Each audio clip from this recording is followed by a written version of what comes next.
No nii, Vaur, kuidas siis täna läinud on ja millist nööri sa siis täna nagu kõige rohkem testinud oled, et meil on tulemas Eesti Vabariiki varsti uued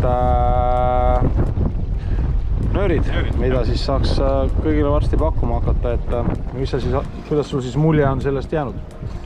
Praegu oleme proovinud siis seda Gozeni nööri. See antud hetkel on multicolor, erinevad värvid jooksevad, aga nöör ise on ülikõva, oma jämeduse kohta loomulikult, et siis ja ülisile, vaikne ja ei aja seda nööri rasva ka, mõni siin ajab, et väga okei, et esmamuljed on väga head ja hinnaklass on ka kindlasti väga okei, et ei pea maksma 50 eurot nöörirulli eest, saab kindlasti vähe mõistlikumalt ka head nööri. Okei, super. Nii et varsti siis kõigile saadaval.